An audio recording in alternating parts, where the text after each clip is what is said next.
এরা যেই মানুষগুলা প্রেম করে শেখা খায় আর বিয়ে শাদি করে না, বিয়ের আর নাম লয় না, যে মেয়েটা স্বামীর অত্যাচারিত হই আর বিয়ের নাম লয় না, নিজে ইনকাম করে, ওই টাকাটা বিভিন্ন পশু পাখিরে খাওয়ায়, আছে না আমাদের সমাজে? অন্যদের খাওয়া, বিয়ের সাথে নাম লয় না, ওই আপনার ওই মানুষটা ওরা মেটালি কামের। যে মানুষটা আপনি খুব ভালো ছিল, ওরা কিন্তু নীতিবান মানুষ, তবে দিল খোলা নয়। নীতিবান তবে দিল খোলা নয়, মানে খোলামেলাভাবে কার সাথে মিশতে পারে না, কথাবার্তা বলে না। আমি তো আগে খুব ভালো ছিলাম, এখন কয় যে একটা মেয়ের সাথে প্রেম করতাম, হয়তো বা আমার বাবা মারা গেছে, হয়তো বা আমার সম্পদ নষ্ট হয়েছে, এরপর থেকে আমি নেশা শুরু করছি, এরপর থেকে আমি সিগারেট খাই। ওই মানুষটা ওরা মেটালি কামের। যে এগুলো সুস্পষ্ট লক্ষণ। আপনি যখন জিজ্ঞেস করবেন কখন থেকে আপনি এভাবে নেশাগ্রস্ত হয়েছেন, কী কারণে নেশা শুরু করলেন, আপনি তো ভালো ছিলেন।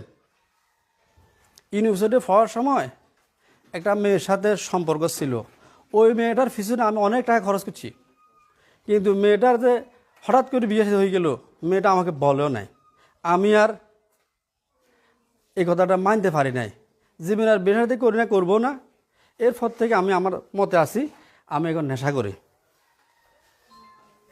আপনি শুধুমাত্র যদি মনে করেন যে আটতরটা দিয়ে ওরা মেডেল দিবেন, তা আটতরটা তো করিয়ে ফেলো, ওরা মেডেল কারে দিবেন না, কবর দিয়ে দেবেন ওরা মেডেল গাম।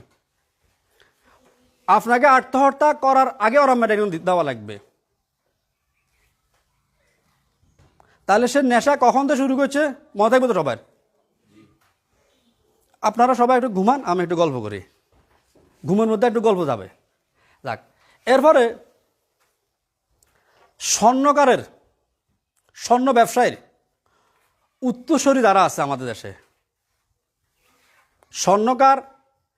স্বর্ণ ব্যবসায়ী, অর্থাৎ স্বর্ণকার ছোট ব্যবসায়ী, আর যারা এমনি স্বর্ণ দোকান করে ওরা অত বড় ব্যবসায়ী, অনেক পয়সার মালিক।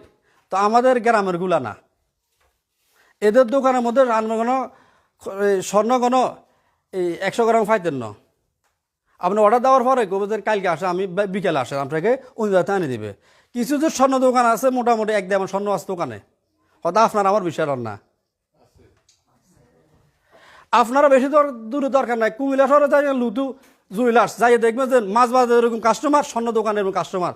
ঠিক আছে স্যার, মাছ বাজারে যেরকম কাস্টমার, স্বর্ণ দোকানে এবং কাস্টমার। রাজগঞ্জ গেছিলেন নাকি একবার? বিয়ে ঠিক হয়েছে নি? আচ্ছা যাক, ভালো হয়েছে। এখন এইভাবে মনে করেন এই স্বর্ণ ব্যবসার উত্তরসূরি যারা, আপনাকে তো বলছি ফিতার ফেসার গুরুত্ব। এই স্বর্ণ ব্যবসায়ীর, স্বর্ণকারের উত্তরসূরিদের আওলাদদের ওষুধ অরাম মেটালিকাম। এরা মানতে পারে না, ডিভোর্স মানতে পারে না, কোনো কারণে বাবার তালাক দিয়েছে বা বাবা চলে গেছে, এগুলো মানতে পারে না। এরপর থেকে সেই নেশাগ্রস্ত হয়ে পড়ছে, এরপর থেকে সেই নেশাগ্রস্ত। এগুলা লাগবে, এদের ক্ষেত্রে আরামের প্রয়োজন। এরপর আসেন, এরা কিন্তু দুই মেরু বিশিষ্ট মানুষ। দুই মেরু বিশিষ্ট হলে এক সময় এদের স্বভাব খুবই ভালো, আরেক সময় একবারে খুবই খারাপ। এরা খুবই নীতিবান, এরা সময়ের প্রতি আপনার ওয়েটিং রুমে রুগীটা বসা রাখছেন, হয়তো কোনো কারণে, হয়তো আনসার যারা চেম্বারে আমি গেলাম, স্যার একটা রুগীর বসা রাখি, বলতেছে সময় মেনটেন করুন, ভদ্রতা বজায় রাখুন, তবে নিয়ম ঠিক রাখেন স্যার।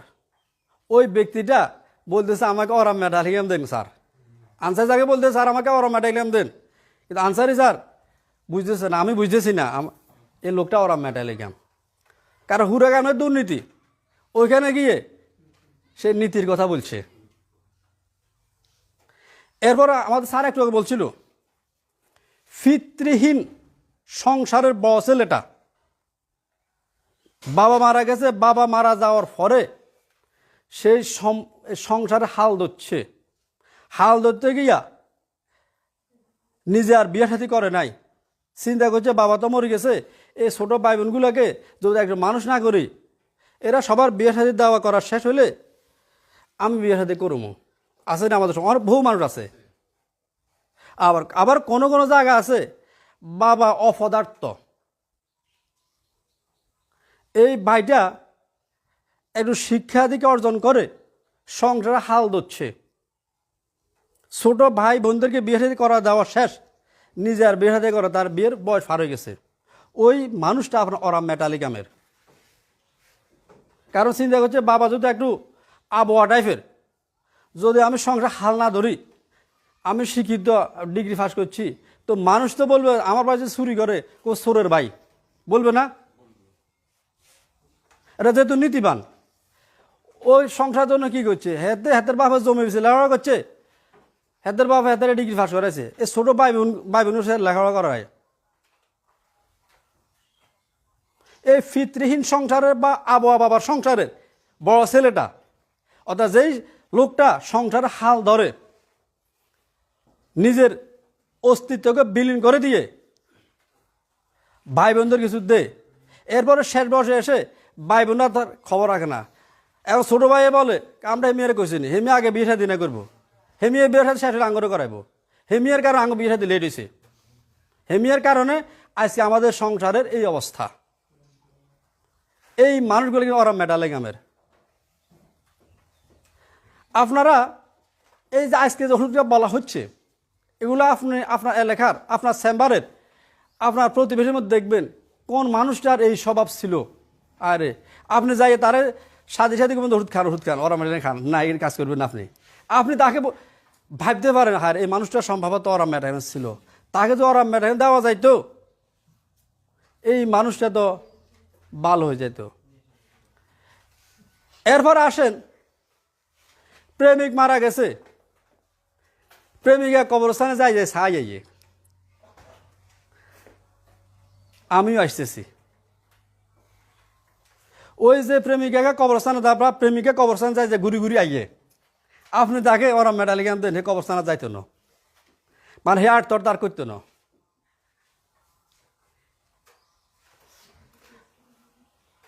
কথা বুঝছেন তো? যেদিন শুনছো যে প্রেমিকা মারা গেছে, প্রেমিক ওই দিন থেকে গাঁজা শুরু করে দিচ্ছে, আপনি ওই দিন প্রেমিকাগারে ওই প্রেমিকারে আপনি ওরা মেডাল এখানে দিয়ে দেন। যেই মানুষটা প্রেমিকাকে এত বেশি পছন্দ করে, হাতের মধ্যে ফুড়ি, আংটি ফুড়ি লেখছে নাম, ওই মানুষটাকে আপনি হাতে দেখবেন যে কিসে, আরে লেখছে তো এনে আই লাভ ইউ সকিনা, কিসে? আরে ভাই সকিনা নাম একটা মেয়েরে খুব ভালোবাসতাম, আমি তার কথা চিন্তা করি ব্লেড দিয়ে কাটি, তার নাম লিখছি এখানে। ওই মানুষটাকে আপনি ওরা মেডালিগাম দেন, দেখবেন আপনারা কত জায়গার মাঝে নাম লিখছে, রুগীরে খুলি ছাইয়েন।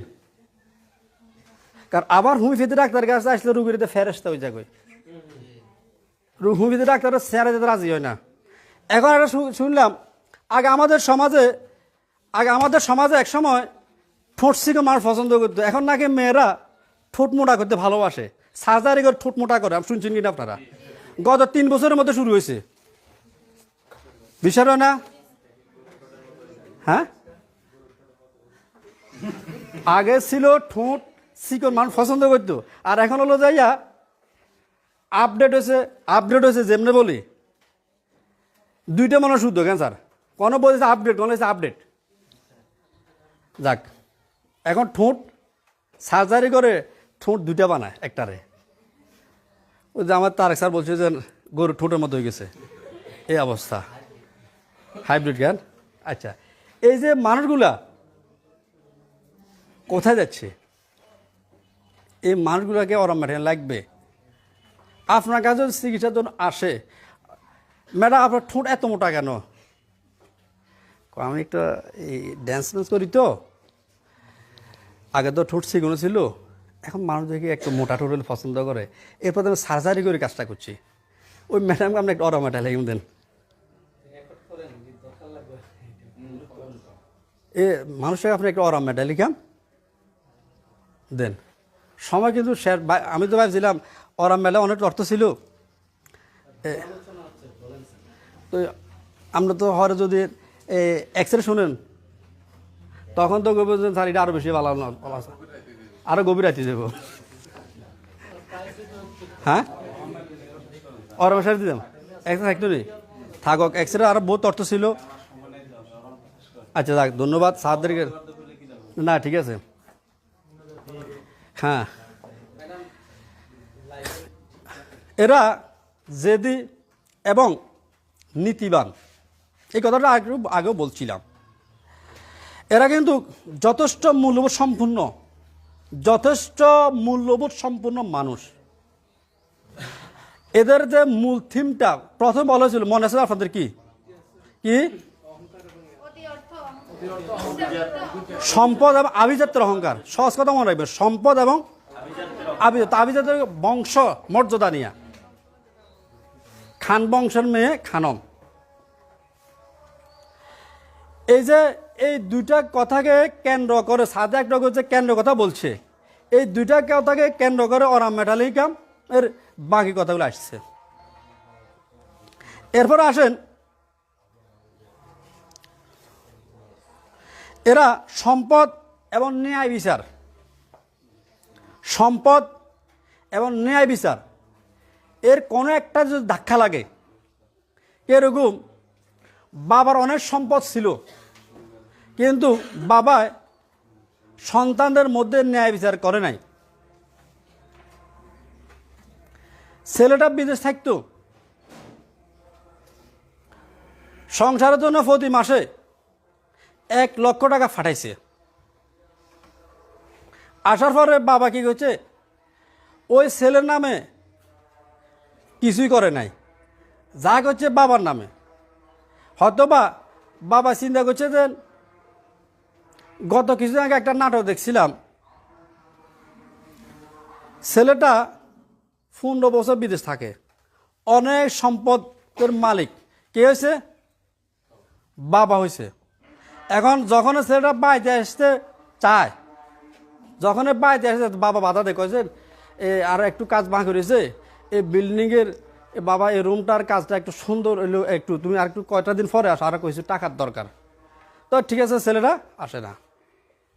এরপরে এভাবে যখন প্রতিবারে আসতে চায়, বাবা কয় যে আর কয়টা মাস থাকলে আমরা এই ফাটের জমিটা, বাইরের ফাটের জমিটা কিনতে পারবো, এটা তোমাদেরও তো হবে, এগুলা এটা তোমারে। এরপরে ছোট বোনটার বিয়ে ঠিক হলো, যে ছোট বোনটাকে সে খুব ভালোবাসত, খুব বেশি আদর স্নেহ করতো, কোলে লইতো।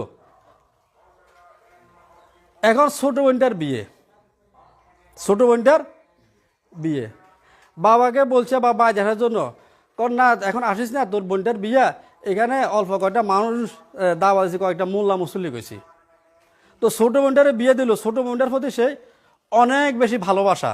ছোট বোনটার বিয়ে, বোনটারে ফোন দিল, তোর কি কয় আজকে তো বিয়ে, তো আয়োজন, কয় যে 700 লোকের আয়োজন। ছোট বোনে বলছে 700 লোকের আয়োজন, আর বাবা বলছে সামান্য একটা মোল্লা মুসল্লি গেছে 7-8 জন, আর ওই দেখেছে 700। যেখানে 700 লোকের আয়োজন, সেখানে বুঝতে হবে যে 800-900 মানুষ হয়ে যায়। এখন এই ছেলে চিন্তা করতেছে, কিরে বাবা বললো 7-8 জন, বোনে বলতেছে 700। এই লোকটা সবসময় বাবার জন্য প্রতি মাসে টাকা পাঠাইতো, আজকে যে তার এই অবস্থা হয়ে গেল, সে এটা চিন্তা করি স্ট্রোক করে ফেললো। স্ট্রোক করে কিরে আজকে 15 বছর বিদেশে প্রতি মাসে টাকা পাঠাইতেছি, আজকে বোনের বিয়ে বলতেছে ফর অনুষ্ঠান করব। এখন 700 লোকের আয়োজনের যে ছোট হয়, আর বড় হলে কত বড় হবে।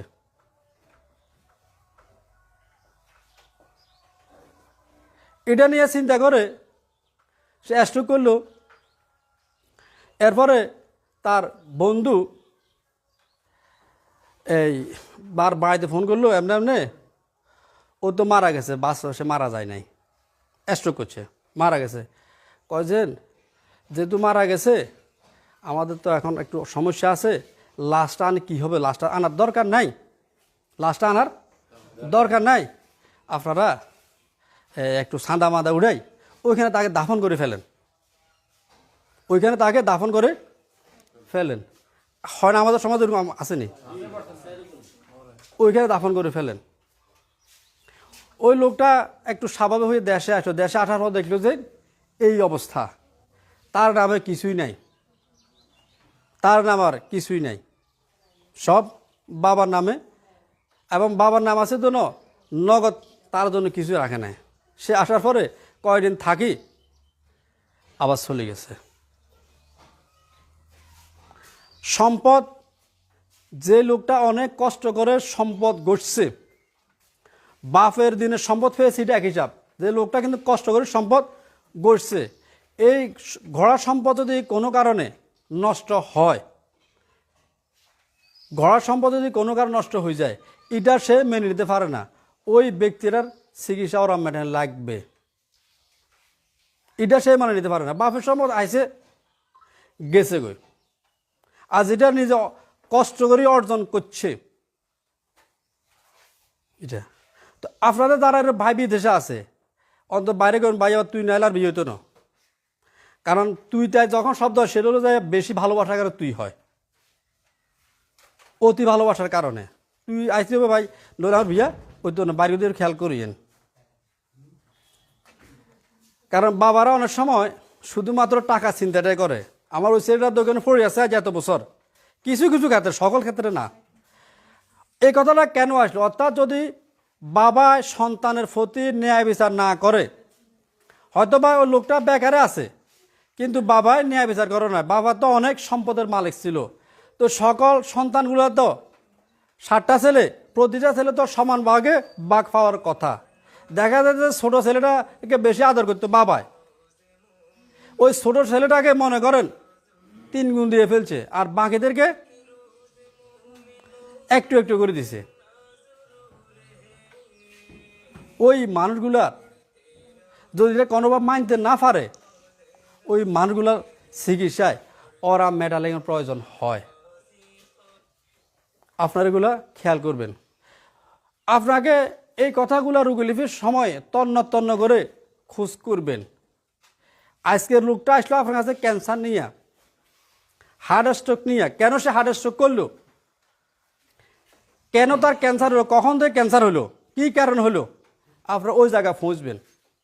আজকের ক্যান্সার নিয়ে আপনি টানা হেঁচা করলে আপনার ওষুধ নির্বাচন ভুল হবে।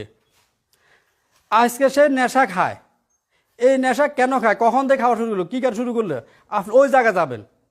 আজকে নেশা খায় এই কারণে আপনি তাকে নাক দিবেন, হবে না।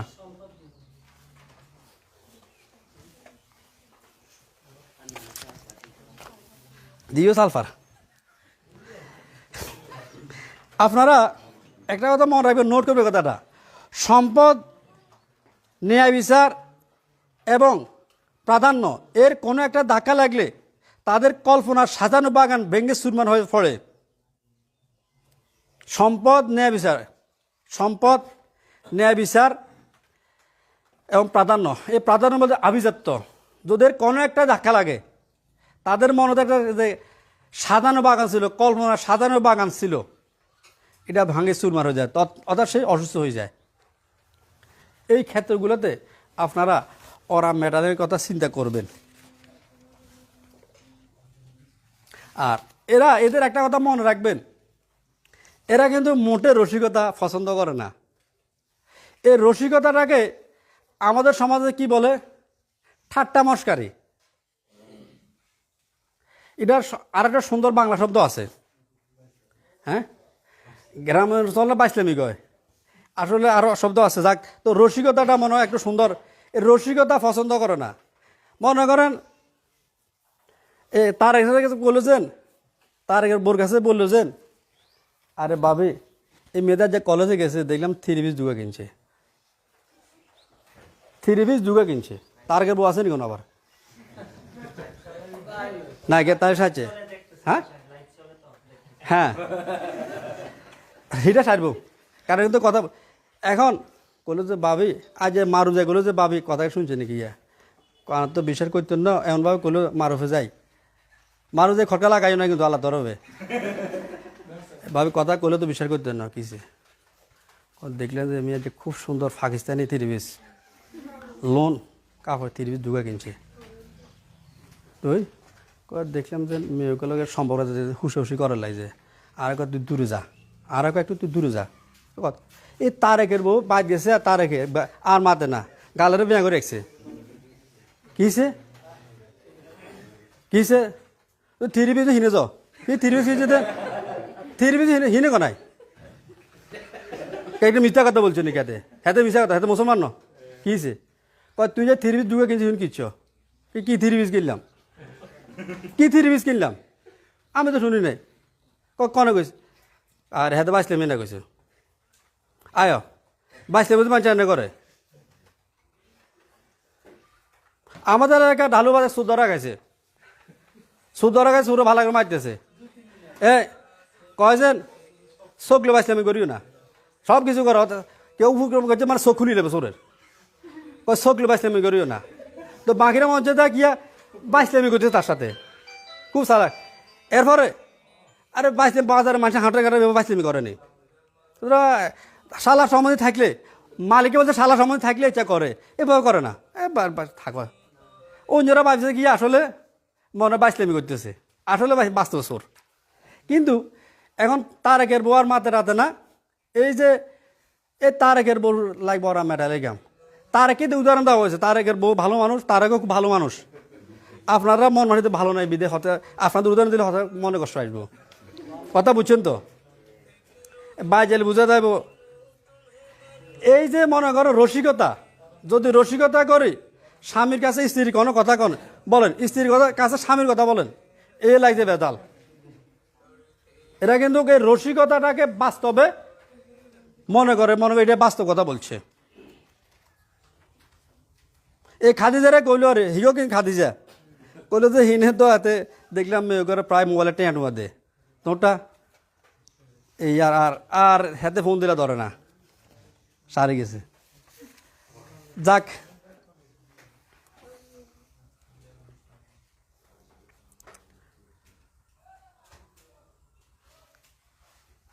আর এই অরা মেটালিগামের মানুষগুলো কিন্তু রক্ষণশীলতা আপনারা খুব ভালোভাবে বোঝেন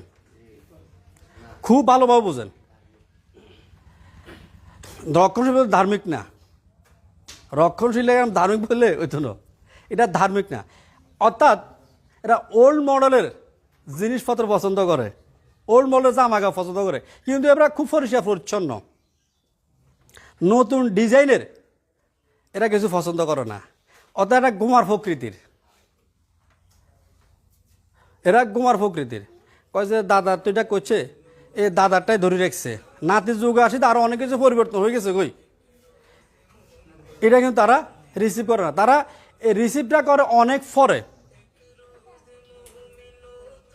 এখন মনে করেন সে এই সময় এসে সে মনে করেন বাটনওয়ালা সেট চালায় একটা যায় বাধ্য হইয়া চালায় এক হিসাব মোবাইলের দরকার মোবাইল শুধু কথা একটা আপ ডাউন হবে আর কি কারো দরকার হলে আমারও ফোন দেবো আমার দরকার আমি ফোন দেবো এতটুকু না এই সমস্ত এগুলোর দরকার আছে এগুলো যে রক্ষণশীল অনেক ওল্ড মডেলের মানুষ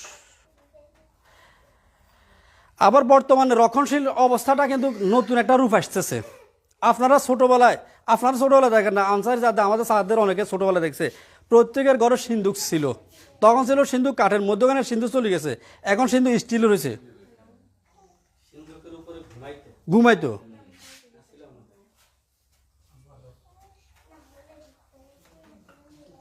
এরা ফুরানকে আঁকিয়ে ধরে নতুনকে তারা পছন্দ করে না এটার নামে রক্ষণশীল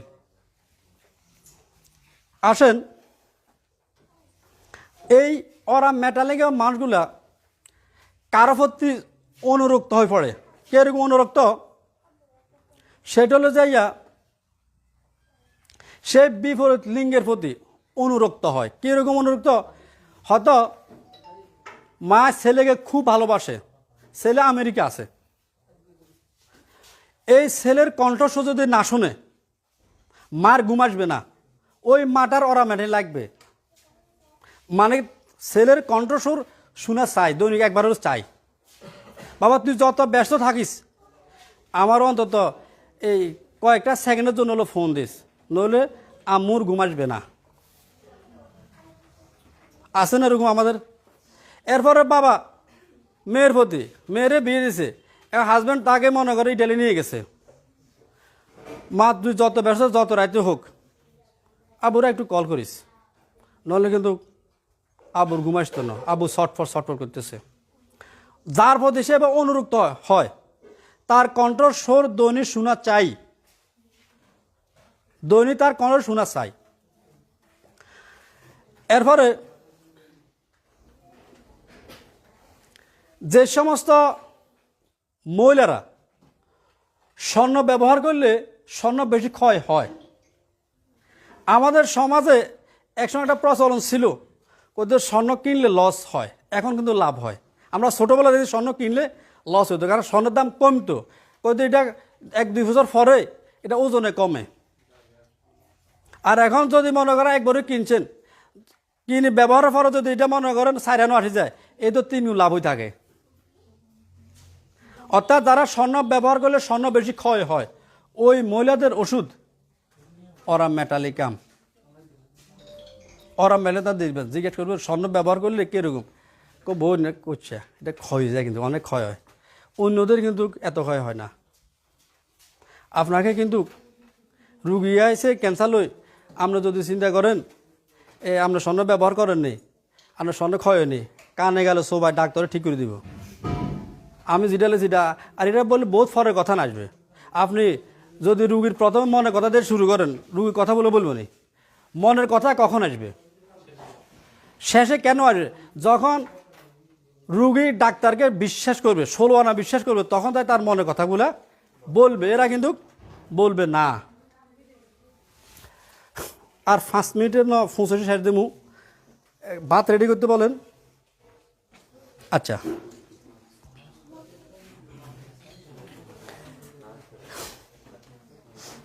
আপনারা কিছু কিনোট, যারা কথায় কথায় সম্পদের ধম্ব দেখায়, অহংকার করে, কথায় তারা ওরা মেটালিক মানুষ। কথায় আমার বাপের এই সম্পদ ছিল, আমার হাজব্যান্ডের এই আছে। আপনারা মনে রাখবেন, দাদার নামে গাদা, বাপের নামে আদা, নিজের নামে শাহজাদা। দাদার অংশ ছিল এতে গাদা, তোর কি আছে? এই যে কথায় তারা সম্পদের ভয় করে, এর ওরা লাগবে। জীবনের সর্বক্ষেত্রে হতাশাবোধ, জীবনের প্রতি বিতৃষ্ণা, বিতৃষ্ণা। হতাশ কখন হয়? ওই যে সম্পদ বা আভিজাত্য বা ভালোবাসা যদি সেই বঞ্চিত হয়, সেকা খায়, তখন তার মধ্যে হতাশার সৃষ্টি হয়। এখানে রাজর সংজ্ঞান বলছে জীবনের প্রতি বিতৃষ্ণা এবং হতাশা, আত্মহত্যার ইচ্ছা, এই 3টা কথা বলছে আমি আর কোনো ওষুধ একসাথে পাই নাই। জীবনের প্রতি বিতৃষ্ণা, আত্মহত্যার ইচ্ছা এবং হতাশাবোধ, এই 3টা কথা বলছে আমি আর একসাথে কোনো ওষুধের মধ্যে পাই নাই। যদি আপনি এই 3টা কথা যেই কোনো নামের রোগের মধ্যে কোনো রুগীতে পাওয়া যায়, ওই মানুষটাকে, ওই রুগীটাকে আপনি ওরা মেরে দিবেন।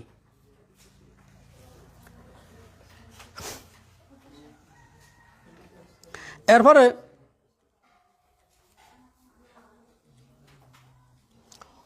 অরাম রোগীর সর্বাবস্থায় ব্যস্ত থাকে এবং অতি দ্রুত কাজ করে, খোলা বাতাসে ও প্রাতকালে রোগ লক্ষণ উপশম এবং রাত্রিকালে শুষ্ক শীতল বাতাসে রোগ লক্ষণ বৃদ্ধি, এইগুলো এই ওষুধের সর্বাঙ্গীন লক্ষণ।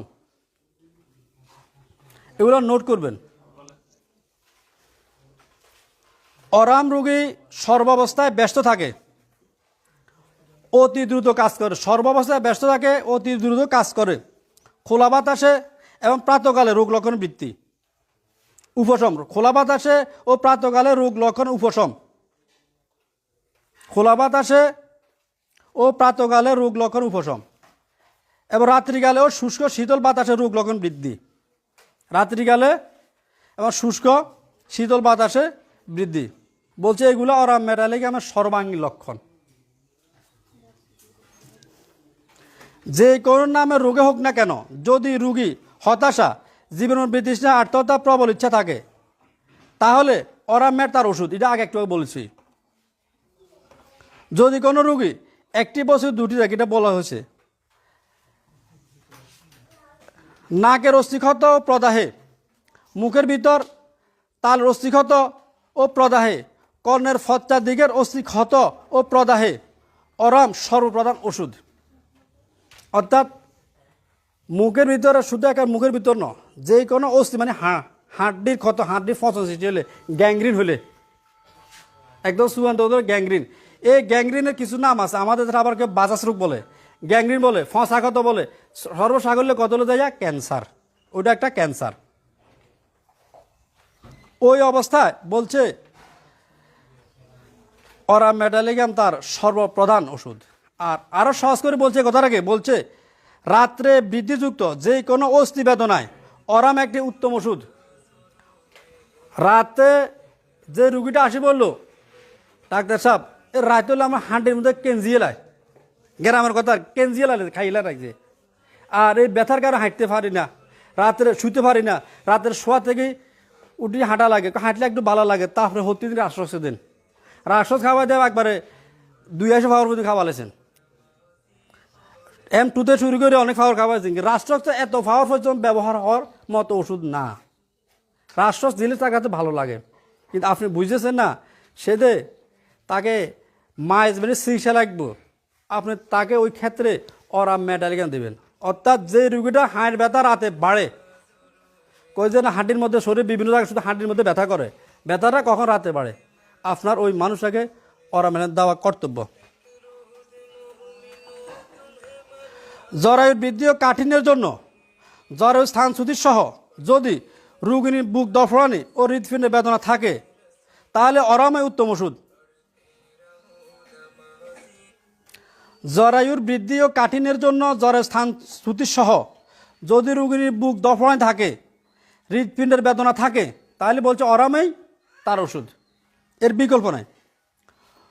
কোনো উচ্চস্থান হইতে কিছু ফাইবার সময় অথবা কোঁত দিলে, উচ্চস্থান হতে কোনো কিছু ফাইবার সময় অথবা কোঁত দিলে এবং অতি বৃদ্ধি হেতু জ্বরে বাইরে পড়া এবং কঠিনতা প্রাপ্তি, অর্থাৎ উঁচু জায়গা থেকে কিছু ফাড়ার সময় বা কোঁত দিলে যদি জ্বরে বাইর হয়ে যায়, ওই ক্ষেত্রে আমরা প্রায় কী করি, এই রুটা বা রাস্টক্স এগুলো চিন্তা করি। ওই ক্ষেত্রে ওষুধ রুটা, রাস্টক্স নয়, ওই ক্ষেত্রে ওষুধ কি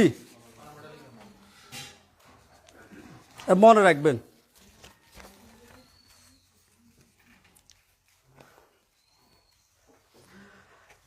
হাতের কাজ করলে বা হাত বাড়িয়ে কোনো কাজ করলে জরায়ু বসি প্রদেশে ব্যথা অনুভব, হাত বাই জানা খুললে, মশারি প্রভৃতি খাটাতে গেলে গর্ভস্রাব, মানে হাত দিয়ে কিছু কাজ করতে গেলে, হাত বাড়ি টানায় কিছু কাজ করতে গেলে যদি এই অবস্থা হয়, তখন ওষুধ অরাম মেটালিকাম।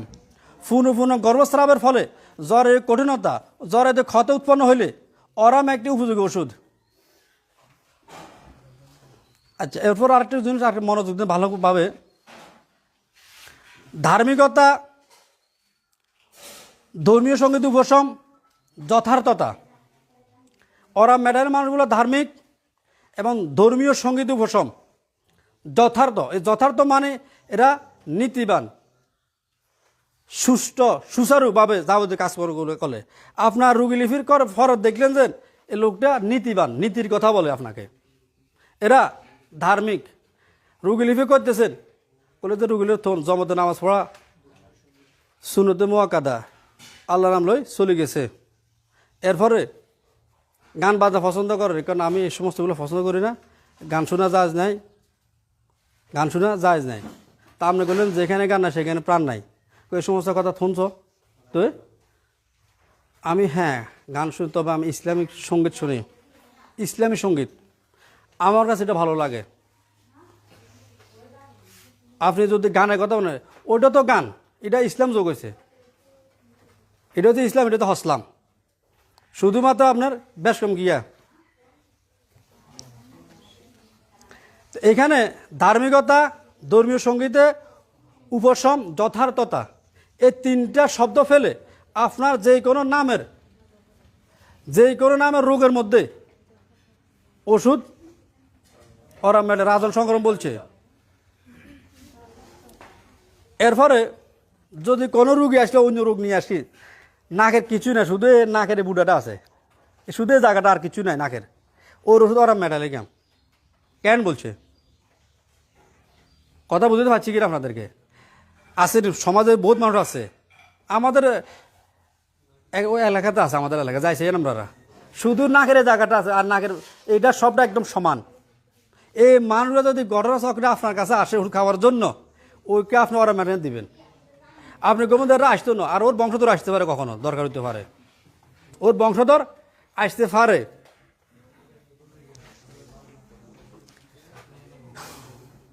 দুধ খাবার প্রবল ইচ্ছা, মাংস অনিচ্ছা, যাক এগুলা অনেক কথা হয়েছে। এরপরে ওরা ম্যাডাম শিশু চিত্র একটু বলি। শিশুর অন্ডকোষ দুটি অত্যন্ত ছোট, শক্ত, শুষ্ক আর কি বলছে। অন্ডকোষ দুটি ছোট এবং শুষ্ক।